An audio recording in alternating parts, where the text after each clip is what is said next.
Ignition sequence start. 6, 5, 4, 3, 2, 1, 0. All engine running. Liftoff. Live from FinCon, it's the Stacking Benjamin Show.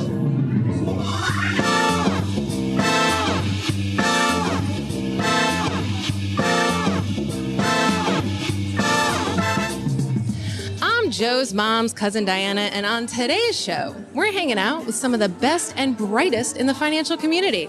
And today, we're asking them what members of their community are worrying about when it comes to their money right now. Helping us today, we welcome one half of Rich and Regular, Julien Saunders. And from Afford Anything, this year's FinCon MC, Paula Pant. And from this podcast, OG. But that's not all. We have a special Wednesday edition of our Trivia Challenge. And now, a guy who's probably had way too much coffee, Joe Saul-Sehy. I actually think I agree with Julien. I haven't had enough Torchy's tacos is what I haven't had enough of. Hey, everybody. Welcome to FinCon. Woo! We're here. I got Julien and Diana on my left, Paula and OG way down there on my right, which is good. Yes, because your deodorant needs some help, big guy. And so does your breath. Thanks. And there we go. That's the way we begin a Stacking Benjamin show. So glad you're here with us. Let's say hello to the team. Nice beginning, Diana, by the way. Thanks so much. I practiced all morning. We got Julien Saunders here. How are you? I am great and suddenly self-conscious about my breath. You were just on the big stage. You and Kirsten just absolutely lit it up. Fantastic job. Thank you very much. It was great to be here. Well, tell everybody out there and all our stackers what's Rich and Regular is all about. I feel like there's two people that might not know what you guys are all about, but... Yes, this is the second time we've spoken, I think, in the last 6 months, and my wife has not been here, so this is starting to feel a little bit like a bromance. But it kind of is. I mean, from my perspective, it is. I'm enjoying it, man. No, but we're having a great time. We started with a blog. It's since blossomed into a podcast. We have a video series called Money on the Table, where we blend our love for food, wine, and all things sort of entertainment. It is, finance. By the way, this is not a professionally done video series, Paula. This video series has an effing trailer. I mean, this is like over the top professionally done. Have you seen it? I have not. What are you doing? I know, right? What am I doing with my life? I get not getting Star Wars and Star Trek, but not getting Julian's thing. Yet. Yes. Operative orders, on the table. Yes, not yet. Maybe one day we'll even have Paula at the table. Oh, I would love that. Seriously. Let's do it. Yeah. You heard it here first. Okay, so he says, we have a bromance, but you got invited first. Yes. So I don't know what the hell's going on there, but Paula Pant's here. I sure am. Hello. Yes, and speaking of busy. I know, right? I have been up since 6 a.m. I was wearing a sequined, bedazzled dress and high heels at 6:30 in the morning. In a dog park. Oh, the dog park was yesterday. Oh, yesterday was sorry. 3 hours. I can't keep up. I know, right? Yesterday was 3 hours in hair and makeup plus heels to spend the day in a dog park. And the guy normally sitting across the card table from me, but today way at the end of the hall, Mr. OG. Way down here. I am not wearing a bedazzled sequin dress. Which is strange for high you. Heels. Yes, I left mine in the hotel room. Yes, that's later, after the Plutus Awards. We got a great show today. We're going to talk about what's happening in all of your communities. I'm excited to hear really what people are worrying about. What about their money? And maybe we can put their minds at ease a little bit. But first... This episode is brought to you by Indeed. Stop waiting around for the perfect candidate. Instead, use Indeed sponsored jobs to find the right people with the right skills fast. It's a simple way to make sure your listing is the first candidates see. According to Indeed data, sponsored jobs have 4 times more applicants than non-sponsored jobs. So go build your dream team today with Indeed. Get a $75 sponsored job credit at Indeed.com/podcast. Terms and conditions apply. K-pop Demon Hunters, Haja Boys Breakfast Meal and Huntrix Meal have just dropped at McDonald's. They're calling this a battle for the fans. What do you say to that, Rumi? It's not a battle. So glad the Saja Boys could take breakfast and give our meal the rest of the day. It is an honor to share. No, it's our honor. It is our larger honor. No, really. Stop. You can really feel the respect in this battle. Pick a meal to pick a side. Ba-da-ba-ba-ba. At participating McDonald's while supplies last. Well, there's nothing that relieves stress more when You have had a long day. You are completely fried, and you're thinking to yourself, maybe I'll just go out to dinner. But then you think about all those calories, all that money out of your wallet, and then you realize that you can eat healthy because you found Factor. Factor is ready in 2 minutes. Factor shops, preps, cooks, and delivers straight to your door, so you have more time for everything you love this spring, and you don't have to worry about eating healthy and going outside your budget because you've got the food sitting there in the fridge that you had pre-planned. What is Factor? Well, Factor has meals built around your goals, whether that's weight loss, overall nutrition, more protein, or GLP-1 support for strength and workout recovery. Check out Factor's Muscle Pro collection. Every meal's crafted with functional ingredients, lean proteins, colorful veggies, whole foods, and healthy fats. Factor bans 175 plus ingredients. No artificial colors or sweeteners, no high fructose corn syrup, no refined seed oils, just nutrient-dense foods. It's fresh, never frozen, over 100 rotating weekly meals, including globally inspired flavors like Mediterranean and Asian, so there's always something new to look forward to. I use Factor. I think you're going to love it too. Head to factormeals.com/SB50off, stackers, and use code SB50off, and you're going to get 50% off and free daily greens per box with new subscriptions only while supplies last until 9/27/2026. All right, let's get this party started.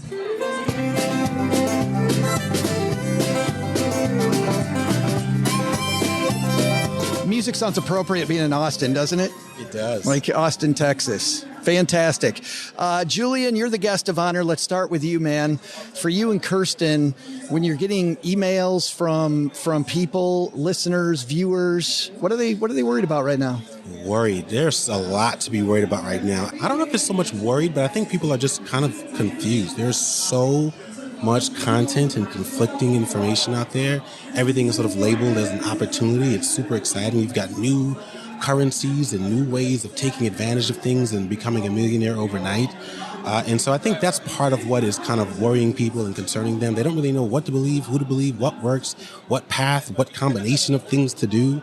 And so there's just a lot of sort of talk and chatter and gibberish, and people just don't really know where to start. I think we've completely lost track of like the fundamentals. Well, it's a great place to start, and let's throw that around here. Paula, you and I think have had this conversation before. Everybody says there's not enough information, right? There's not enough information. I'm with Julien. I think there's way too much information. You know what's funny is the people who are not actively searching for information believe that there's not enough. And the people who are actively searching for it believe that there's too much. Believe there's like a fire hose. Exactly. Yes. Exactly. So Okay. it's look and you shall find. Mm-hmm. Okay, so what's the problem then, Julien? Back to you. If the information's out there, how do we make people thirsty for it then? I will say one of the things that I've enjoyed, and just kind of seems like a bit of a gimme, but like when you come to conferences like FinCon and you can actually meet people, a lot of maybe some of their suggestions or tactics or experiences just seem a bit more real, right? So you can actually meet someone that can say, I've done this, I've lived it, and this is what I've experienced. And all of a sudden, those types of paths or things that they've done might seem a little bit more repeatable. So you'd encourage people to reach out to their favorite creators and have more of a one-on-one relationship. Yeah, and I think a lot of what we've gone through over the last year, where we really have sort of, I think, lost a sense of discernment because we've been so disconnected from meeting people. And so all you really see is the sizzle. And even like the trailers or whatever it is, it gets kind of confusing to see like what's real, what isn't. And so I think it helps to see and meet people in person. And then you can sort of tap into a wider set of, stimuli to say, all right, well, this is real, this isn't, or this is for me, and these things aren't. Well, I think there's something else going on there, OG, which is, I think what Julien's also talking about is if you have a one-on-one relationship with some of these people, you can actually verify the source. Because we have our Monday TikTok Minute and some of the crap we talk about that TikTok is peddling. It's horrible. But verifying the source, I think, is a huge thing. Yeah, and I was thinking about what Julien said here just a second ago about reaching out to other people and seeing some of the successes that other people have had. Sometimes that can feel a little demoralizing, like, oh my gosh, I can never do that. And we think about that when it comes to money too. Wherever you are in the stage of your life, whether you're, working on paying off your student loans or getting credit cards taken care of, or you're trying to build your cash reserve or start your retirement fund or whatever. You see somebody that's ahead of you, and you could think like, oh my gosh, I'll never be there. It's impossible for me to save $1 million. It's impossible for me to be debt free. And yet you see people who have done it and recognize that they didn't start there. They kind of went down the same path that you're thinking about. Worked through the same stuff. They're doing the same stuff. Or maybe a little bit different path, but they had a path too. They're just a little farther down the road than you are, which is also super inspiring. Diana, it seems to me that this must have been the reason I don't want this to be an advertisement for the EconoMe Conference. Why not? But Brought to you by EconoMe. But this has got to be why you created that conference. Oh, yeah. I mean, nothing will ever replace us doing this. I like to say I'm much more of a talker than a typer. And for me, I need community, and there's so many amazing online resources and people gathering online talking about personal finance. And I was always so intimidated to join that discussion because I just don't like interacting through a screen. Yeah. And so I was looking for solutions to meet people in person. And, as much as my personal finance is my own responsibility, I can't help but feel like it's improved somewhat through osmosis because I'm surrounding myself with people that are doing incredible things with their finances. Yeah, surround yourself with the right people. Yeah. Paula, where did you start? Like Julian's talking about all these places to start. First personal finance thing that you read or looked at or... Money Magazine was always one of my favorite magazines. I know that's the dorkiest thing in the world to say, but even as a teenager, all my friends were reading like Cosmo. I was reading Money Magazine. Why does that not surprise me? You were the hit at all the dance parties. Okay, I know, right? Raise your hand if that surprises you. That Paula at age 9. And I also, one of the most influential books that I read, and I read this when I was in high school, was The Millionaire Next Door. Oh. And so when I finally had an opportunity to interview Dr. Sarah Stanley Falla, she's the daughter of Thomas Stanley, who's one of the co-authors of the book, I was nerding out. Like my 14-year-old inner self was flipping out because that book, so to your question, where did I start? I started with Money Magazine and I started with the book The Millionaire Next Door. Okay, but who introduced you to those? Ooh, actually, both were just laying around the house. So my parents were not, quote unquote, good with money. Like we never spoke about money, but they at least went through the effort of buying the book and just had it laying around the house. And so I randomly picked it up. Julian, how about you? Where did you start? Oh, man, I was just trying to Google the name of the book. I figured it out. It was actually Think and Grow Rich. Oh. But it was Think and Grow Rich, the Black Choice, I believe it's called. There's literally an African-American version of this book by a doctor. He's a teacher at Clark Atlanta University. I think his name is Dr. Dennis Kimbrough. He's written several books, but that was actually the first one that was given to me by a mentor maybe 20 years ago. Is part of the reason some people, because you talked about this on the main stage a little bit today, for some people, for people of color, it seems like there's not nearly enough influencers. There's not enough people that look like you. Was that difficult when you were starting out? No, because I didn't really know. Like when I was starting out, I was like in my 20s and I was like just interested in money and learning about it. And it in general did not feel like a space that was for me. To your point, there were maybe 2 or 3 personalities and I didn't relate to any of them because they were all 50-year-old people, right? Like there wasn't even at that time, let's say, younger celebrities or musicians. Like those things didn't even happen yet. We're starting to see a lot more of that now, and I think that's because it works. It's like, all right, who is the translator that can say, let's make these things cool, let's make it a little bit more accessible, let's serve people in a way that they want to be served, and then use that as a bridge to delivering the exact same message, but we're just sort of making it a little bit more palatable. That's what I love about this conference is there's so many people doing so many. I mean, there's only, 12, 15 different messages, OG, that are out there. There's not that many different messages. Right. And yet the people that are riffing and doing things for their community that speaks directly to their community is inspiring. And we talked about this a little bit earlier in our little bit about the podcast, and that we want to just help people where they are and what they need help with at the time that they need help with the thing that they need help with. If you take it from the perspective of how do I help more people or how do I serve the people that I'm trying to serve, then you look at it from a whole different perspective as opposed to what's in it for me or what do I want to make sure I say or how do I look good doing this or any of that sort of stuff.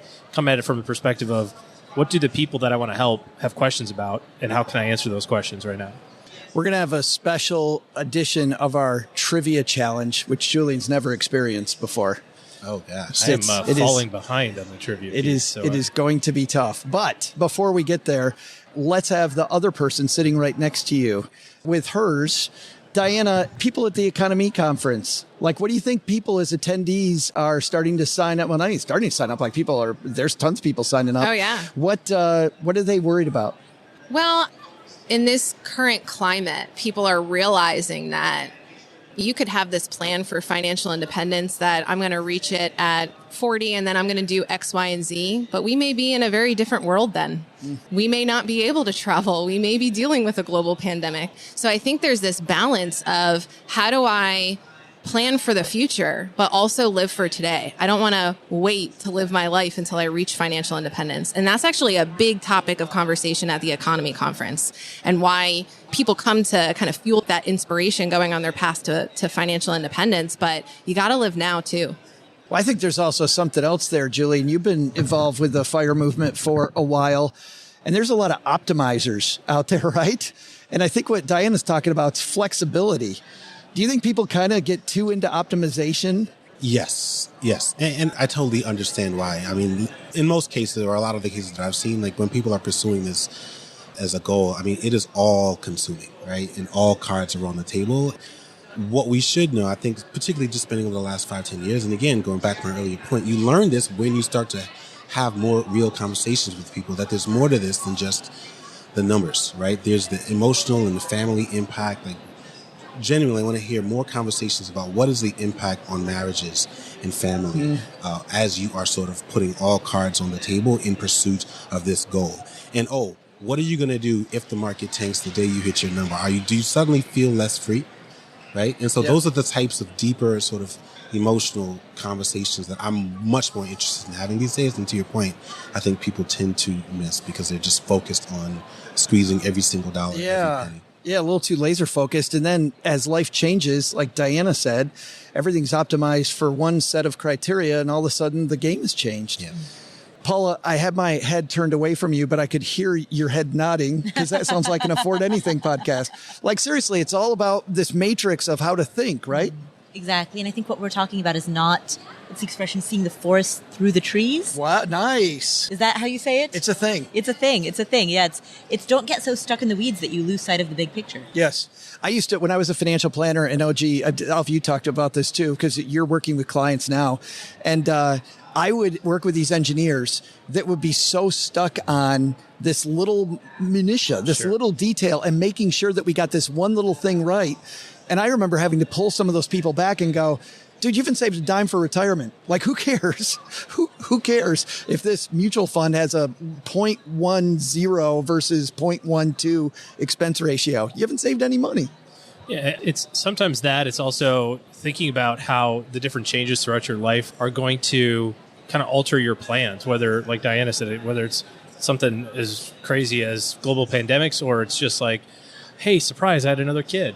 Or I want to pay for my kid's school, and before I didn't think I wanted to do that. Now I'm responsible for my parents in some way, shape, or form. You know, all these different things that happen in our lives.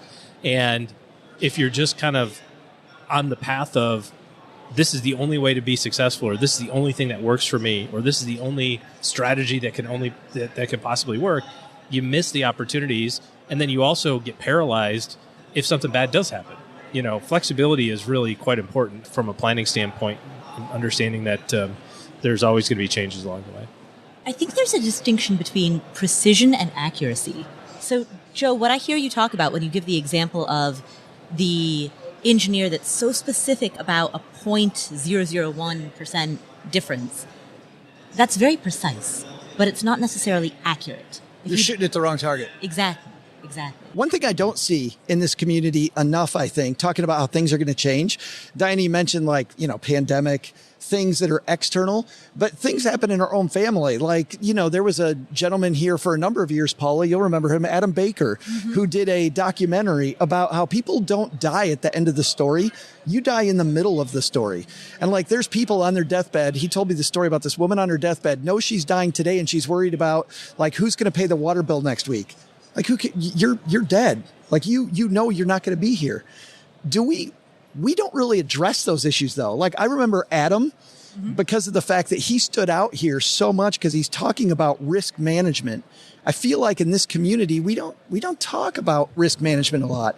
Is that because it doesn't sell, Julien? Is it because it doesn't sell? Is it because the SEO is not there, or we won't get the eyeballs, or we're afraid of it, or we don't know what to do, or what? I'm not entirely sure. I will say every time we've tried to broker conversations about issues like that, if you're looking at the analytics, the numbers don't do very well. They don't. But when you ask people and you have conversations, hey, which one of those topics or podcasts or videos really stood out to you the most? Which one sort of drove you to action? It's those. So I do think that we're having them, but I think what we're actually struggling with is the social and cultural discomfort in tackling some of these issues. So I do think, just to encourage all the other creators out there, keep having those conversations. It's not going to be your number one, your top 10 or 20 podcast or blog, but it, in my experience, is the one that is actually helping people have healing conversations with people or sort of tackling some of the nitty-gritty details. How have you introduced those topics, Paula?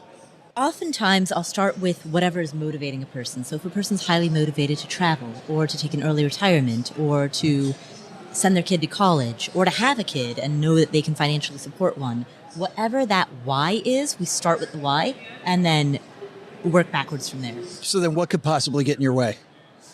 Yeah, it's, I mean, it's a way to talk about risk management. Exactly. It's what are the obstacles that could keep you from achieving the goal that you want to achieve? Oh, gee, you're doing this with clients all the time. How do you introduce the risk management piece? We call it responsibility. You know, you can have this great It's crazy talk. Yeah. It is. I don't even know what to say after you interrupt me in such a poignant moment. Blah, blah, blah, responsibility. Yeah. No, I mean, it's not. I don't think it's risk management. It's because we think about things differently there. It's about being responsible for all the outcomes. You know, you have this plan that's great, but what if something goes wrong or something goes right? We a lot of times focus on the bad stuff that can happen, but a lot of good stuff happens too. In fact, more good things happen than bad things statistically. So, you know, that's important to have a suggestion or an idea of. I thought you were talking about like around risk management. You talk about all the good things that can happen. Like, hey, by a bus. OG dies. Mrs. OG gets all that money. She's rich. She gets all that life insurance money. And I have a good example of this, actually. So about getting all the life insurance money? Yeah. Oh, yeah. No, so that's part two. These microphones are hot. I don't know if you know that. So I quit my job in January of this year. And when I was looking at my money, I saw, okay, I have a 2-year runway and I've got a little bit of income coming in here. And so I feel like I was analyzing all the risks of, can I make this decision to walk away from my W-2 income? What ended up happening is I didn't anticipate this huge tax return that I was going to get in a couple months. I have been living off of a tax return for 8 months. Wow. That was not part of my plan. I didn't anticipate that, but because my expenses are so low and easily met, you know, it was almost like the universe threw me a bone. It's like bonus money. Yeah. Yes. So it's like I think we plan for the worst, and then, you know, sometimes things end up working out in our favor. I think that's a great place. Let's leave it on a positive note. We're at the halfway point, which means our special Wednesday, we never do Wednesday trivia, our special Wednesday edition of the trivia. Normally, Julien, it's our 3 normal correspondents, our contributors, OG, Paula, and Len Penzo. So today you are Len Penzo. Oh. Now, there's some good news and bad news about being Len Penzo. So do you want the good news or the bad news? Bad news first. The bad news is you are in second place, my friend, which means that OG is in first place with, let me see if I can get the number. I've got it right here. OG has 13. Len has 12 and Paula has 11. But it is now October. And you know how like baseball teams, the best baseball teams are playing in October? It's time to close the deal. Time for Paula to get moved. We're going to see. So Paula goes first. You're going to guess second. OG guesses third. All right. You got it? Probably going to go the other way. Baseball plays actually in October? But what's baseball? All right. I think it's going to go the other way. I think that I have to go first, yeah? Yes, you go first. Did I say that wrong? Absolutely. Okay, great. Here, doing this live. All right, here we go. Hey there, Stackers. I'm Joe's mom's cousin Diana, and today we're live in Austin, Texas, which is known for its quirky vibe, its huge music scene, and some amazing food. Well, Well, today we're joined by Julien Saunders, who knows a thing or two about good food. So let's work that intersection. Austin is home of the amazing award-winning Franklin Barbecue, which Aaron Franklin works 300 days every year. If you aren't familiar with Franklin Barbecue, you may not know that on average, people begin lining up around 6 a.m. You may not know that they sell out of meat every single day. You also may not know that over 20,000 people per year are fed by Franklin. But let's see if our panel knows this one. How many pounds of meat each year does Franklin Barbecue cook? I'll be back with the answer just as soon as our panelist guest, where's the beef? All right. Paula got that reference. All meat? I did. All meat or just beef? All the meat. All the meats. All the meats. Franklin Barbecue. 1 year. OG, you get to kick this off. So 300 days of work, 20,000 people. I got those clues. You don't get to look it up. No. Don't be Googling this. He's not Googling it. Don't be Googling it. Len's going to lose. He's losing. He's got the calculator out, OG. All right. Diana's watching. I can support a calculator. All right. So 20,000 people, 300 days.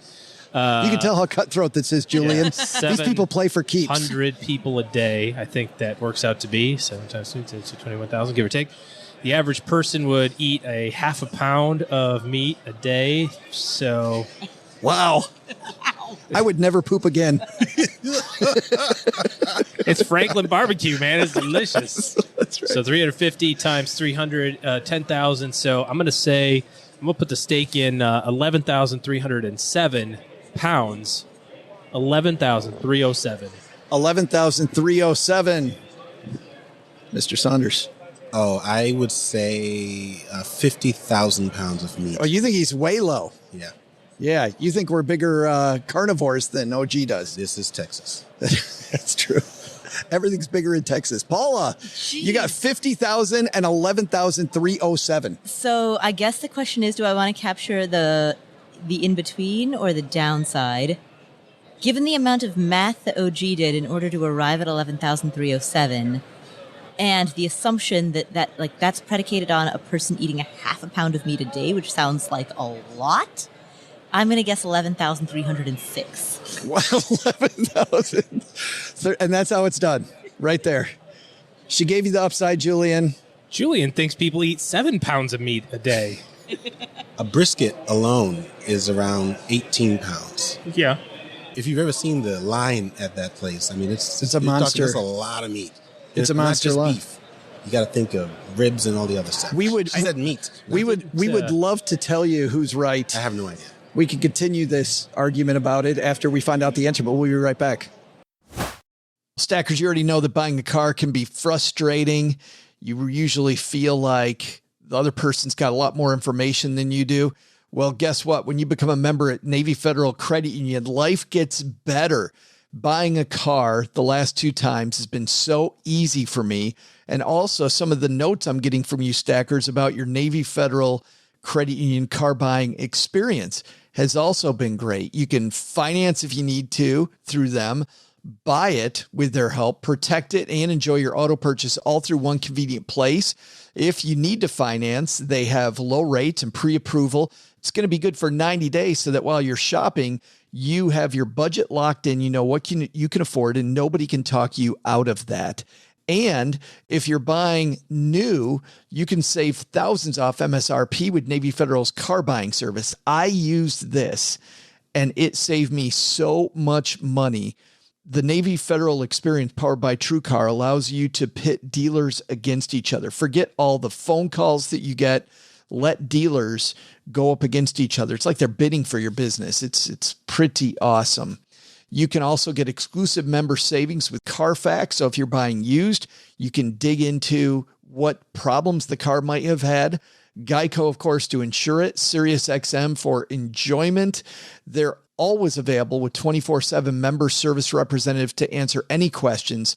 Learn more at NavyFederal.org/car buying. It's NavyFederal.org/car buying. Credit and collateral subject to approval. Your actual savings off MSRP may vary. Navy Federal Credit Union is federally insured by NCUA. Well, running a small business, as you may know, like I do, it is super fun, but it can also be very tough. And when it's time to get a loan, it can feel impossible to find the lender that you actually trust. Big banks say no. The internet, well, that's full of sketchy offers with sky-high rates and fine print you can barely read. Whether you need help covering payroll, managing cash flow, or investing in growth, you deserve better. And that's why I recommend the small business marketplace Fundera, which is powered by NerdWallet. It's a free, easy-to-use platform. It lets you compare real financing offers from trusted lenders, and it's all in one place. And what I like is that you don't need perfect credit to get started. There's no spam. There's no bait and switch. Just personalized options that fit your business needs. Nothing I like better than a place that treats me the way that they would want to be treated. Using Fundera is a super way to quickly compare options and make your best funding move the way any great business owner would. Here's the best part, though. For a limited time, when you visit nerdwallet.com/SB and fill out the no obligation form, you're going to get VIP treatment and talk with a real person who knows all the ins and outs of small business lending. And you can tell them specifically what you're looking for. They can tell you specifically which options you should probably consider most. Don't risk your business on unreliable lenders. Go to nerdwallet.com/SB to learn more and find the funding you deserve. Fundera Inc. NMLS ID number 1240038. Oh, gee, you set the stake at 11,307. How you feeling now? I think it's a little light. I was definitely thinking in terms of after cook weight.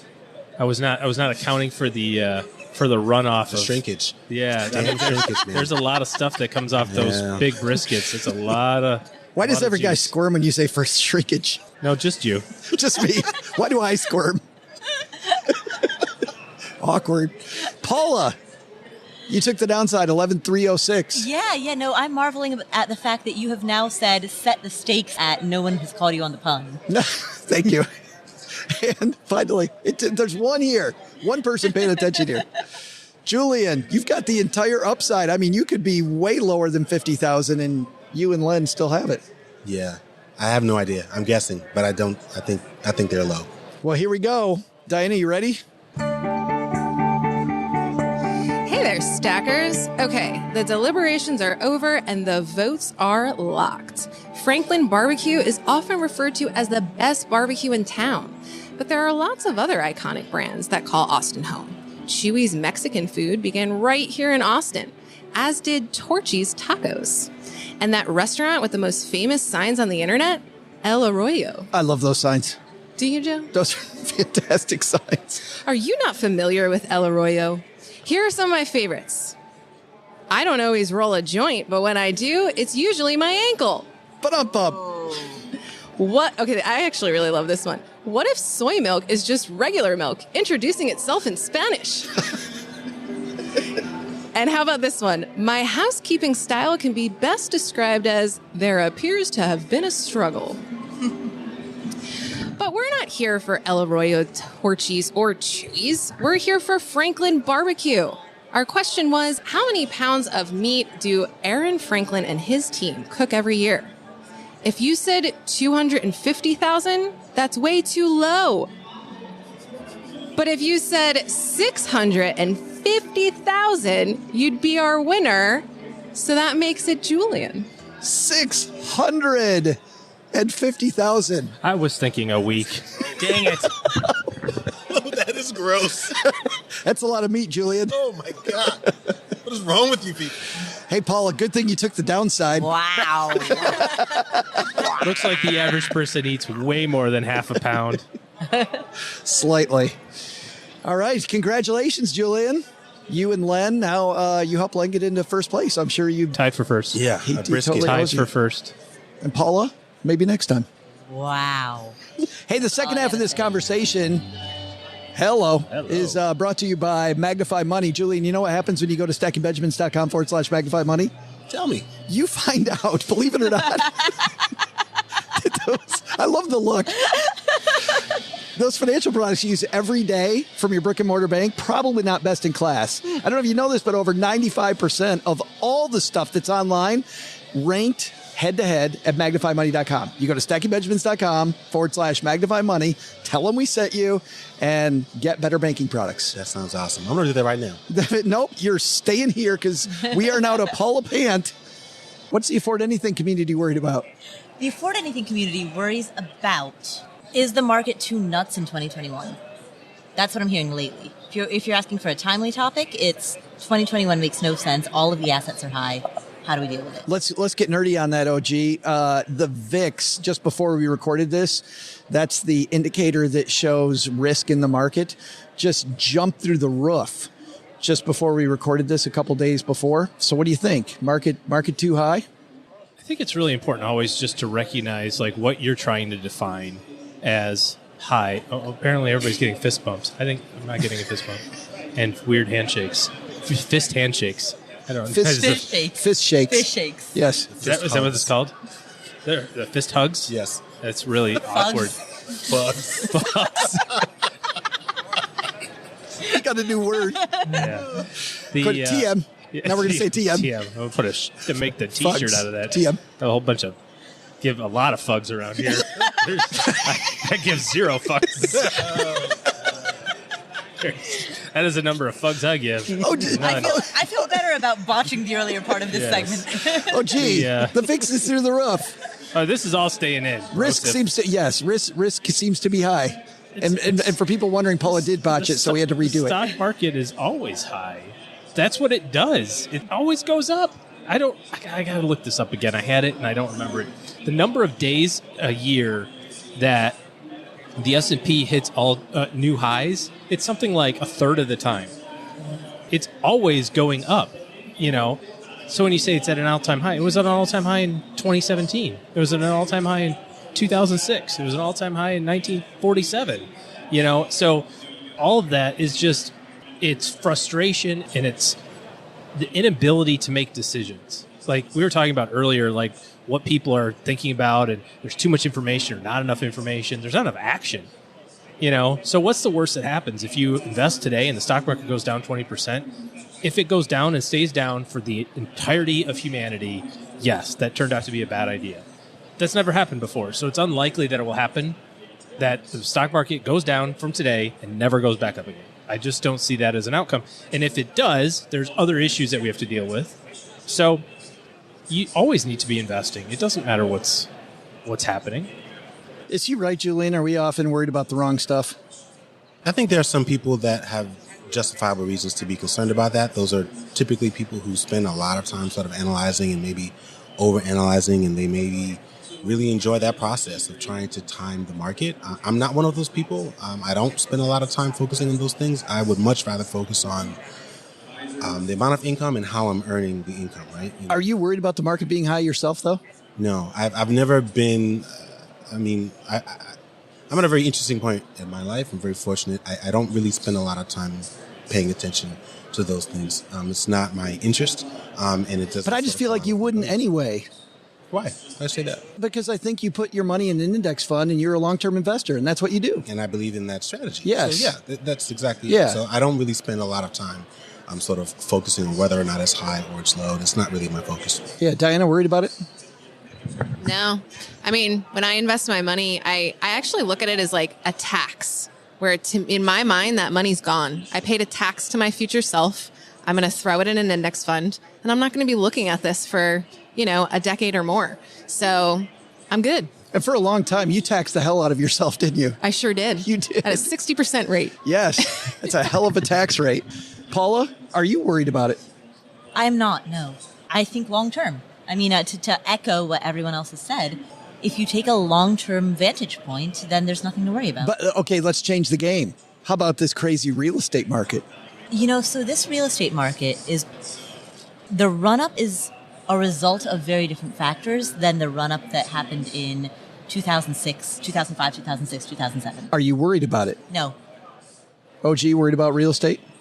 No, I think different situation, like Paul said, monetary liquidity is kind of the reason. I think if you're buying a property for a long time, just like you would for any other type of investment. Are you getting the best price? Maybe, maybe not, right? Should you have bought it 7 months ago? Yes. Should you have bought it 5 years ago? Absolutely. Is today the best day or the worst day? Who knows? Is the bottom going to fall out of the real estate market nationally like it did in 2007? Probably not. Are there areas in the country where it's maybe a little overvalued? Perhaps, but I don't think that would change my investing decisions whatsoever. Let's stick with you then. You're the final person here. Yes. Stuff that... So you guys are all sitting here because of me? We won't talk about the show. Audience, let's talk about your clients. What are they coming to you with that they're really worried about? We've been having some really interesting discussions lately about the other side of financial independence.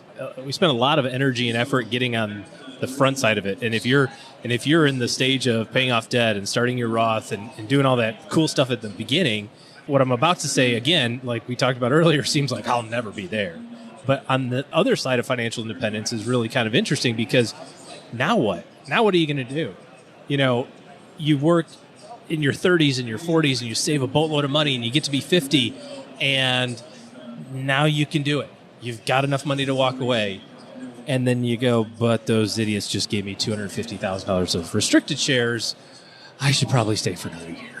Or, but I've got an 8th grader, so maybe I should hang out for a little while longer and just keep working. So I think that permission side of planning, where you got to give yourself enough permission to go do the other stuff, whether that other stuff is financial independence and, you know, you quit your job and whatever, or if it's live a little bit now because tomorrow's not promised to everybody. So that's kind of an interesting thing that's going on right now in some of the people that we're working with on planning. Julien, I think, let me see if I have your story right. I think that you had a job that paid well, gave you, like OG said, a comfortable income. Was it hard cutting that to do your own thing? No, I actually left my job under unfortunate circumstances. And so I was actually sort of quitting as an act of empowerment. And even at that point, I told people, I was like, I didn't quite have FU money yet, but I don't have to deal with this bleep money. Yeah. And it was enough for me to walk away. So you weren't happy?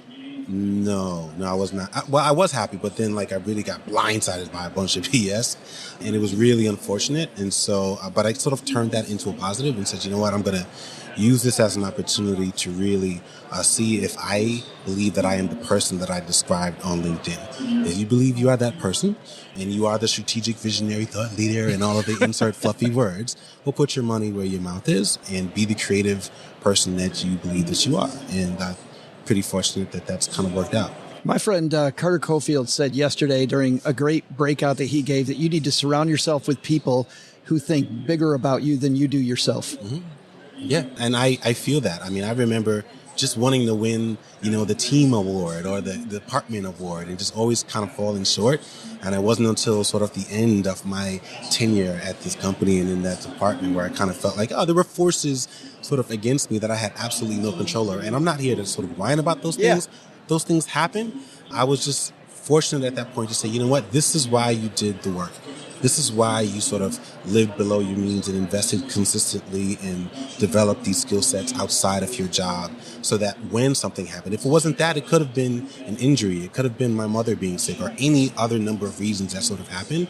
And so life happened as it tends to do. And I was able to sort of use the parachute that I'd sort of been building over the last couple of years and sort of pivot into a life of creative entrepreneurship. I love it. Turn it into a positive. Take this horribly negative thing and make it your thing. Yeah. Paula, you've been working for yourself for a long time. Would you ever go back and work for somebody else, get back in that game? I think there's a 99% probability that the answer is no, and the only rare exception in which I would ever consider it would be either if I were to be working with a team that I really respected and valued in a major way. But now I feel like you get to build that yourself. I do, but sometimes a team is already formed, and if they were to invite me to be part of it, and I was like, wow, this is a kick-butt team, I want to be part of this team. Yeah. If a pre-existing team was so amazing that I could not imagine anything more growing, more inspirational, more gratifying than learning from them and working with them, that's the only set of circumstances in which I would consider it. It's amazing. It's about the people, which is why I'm glad that we all got to get together again and get this done. It's so cool, weird to be back together. But so glad you guys could hang out with us here for a little bit. Let's find out what's happening where all of you live and work before we sign off. OG, what do you got going on after this? Oh, goodness. We're getting into October now, so elbow deep in school. We've got a really fun team retreat that we're doing for my other business. We're going to Colorado for a week, so that's coming up. My in-laws get to come visit, and oddly, my team retreat's the same time as my in-laws being here, so...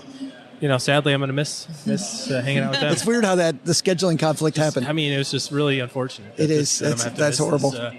Paula, what's going on at Afford Anything? Oh, how interesting. So now we're doing the sign-off. Not halfway through the show. Yep. Yes. You can tell Paula's been up a long time. I have. I've been awake for a very long time. I was up at 6 a.m. doing hair and makeup. After going to bed at what time? Around 1 a.m. Yeah.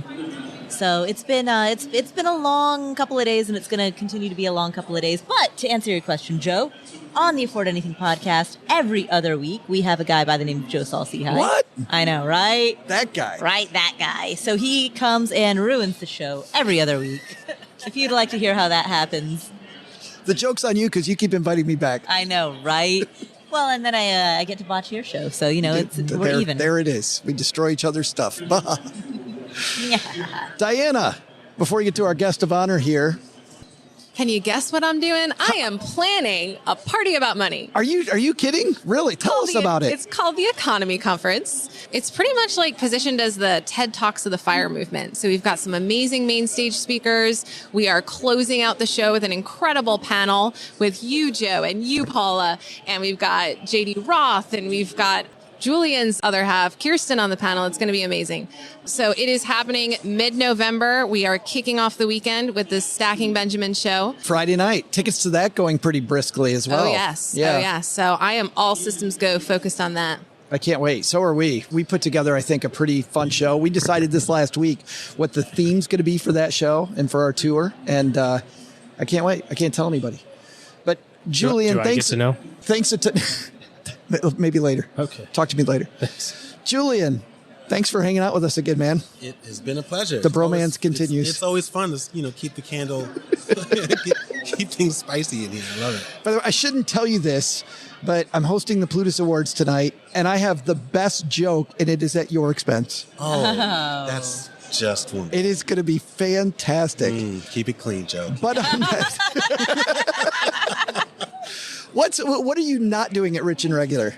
Because, there's like the podcast, the videos, the writing, the holy cow. Yeah, it's a lot. You know what? We're really busy. I'm really excited. So I'm really looking forward to getting the second half of our video series out. We are already having conversations about season 3 and season 4. Now tell everybody, let's talk about this because you're around food, but you're in different cities around the nation too, right? Yeah. So what we've been doing is traveling the country, having conversations with some of our favorite people, personal finance experts, investors, writers, etc. But we center those conversations around a really interesting meal. And the goal is, and a lot of it, I would say, has been inspired with some of the conversations that we would have here at FinCon. We would, as much as we love, let's say, talking and being in the booth for a podcast, what we found is that some of the best conversations were the ones being had on the bus on the way to a dinner or at the bar. And so what we really wanted to do was try to recreate that or replicate that feel so that viewers felt like they were sort of part of a dinner or a dining experience. And the first season we did it at home because we were sort of in the early stages of the pandemic and we were kind of forced to do that. And it kind of felt like people were just joining us for dinner. Now we sort of broke out. We're traveling, meeting with friends. And it's really just about making these types of personal finance conversations a little bit more. You were just in Cleveland? Yeah, we've been to Cleveland, Tulsa, Oklahoma, New York City, Oakland, California, and... Where did you meet Lynette? At Houston, Texas. That was in Houston, yeah. Yeah, that was really cool. Yep, that's awesome. And by the way, we will link to everything Rich and Regular on our show notes page at Stacking Benjamins, as we will the EconoMe Conference, Afford Anything. It's going to do it for today. Diana, you ready? What should we have learned today? Well, let me tell you what we should have learned today, Joe. First, money problems, there's always a solution. Like the song says, put one step in front of the other and soon you'll be running out the door with bags full of money. Woo! Second, in the words of Paula Pant, don't get so stuck in the weeds that you lose sight of the big picture. Because then you'll, what's the word? What's our new word? Fug it up. And then you'll fug it up. But the big lesson, all of this talk about Austin food earlier has got me hungry. I think the big lesson is don't podcast before eating. Thanks to Julien Saunders from Rich and Regular for joining us. You'll find links to Julien and Kirsten's videos, podcasts, writing, and more at richandregular.com. Thanks also to Paula Pant for joining us. You'll find a link to Afford Anything on our show notes page at stackingbenjamins.com. Thanks to FinCon for hosting us today. It's great to be out of the basement with everyone again. And probably the biggest announcement of all, join me and all of the people on this stage at EconoMe. EconoMe is a party about money that's happening this November at the University of Cincinnati. We're kicking off the weekend with a live recording of the Stacking Benjamins show on November 12th. Learn more and grab your ticket. Head over to EconoMeConference.com.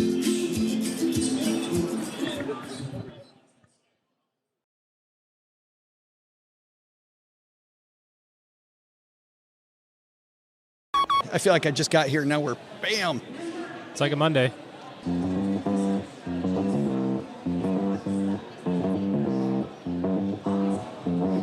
Oh, sorry, it's twice. Are you just dancing? Times. Yeah, I'm getting into it. All right. And round action. two. All right, here we go. All right, let's get this party started. Wrong button. Let's get this party started. That's very precise, but it's not necessarily accurate. You're shooting at the wrong target. Exactly. Yeah. No, that's good. I forgot my next question. I was so into that, and I had it ready, and it's a good one. Hold on. Fighting the wrong dragon. Let's just go with that. We find that a lot, though, Paula. People are often fighting the wrong dragon, as OG likes to say. I do say that a lot. Very recently, as a matter of fact. Recently, in that part we cut out? Just now? I would regard that as both precise and accurate. That's right. What the hell were we talking about before that? I don't know, but I'm on Game of Thrones at this point, so if we don't keep on going with the dragons. Forest through the trees.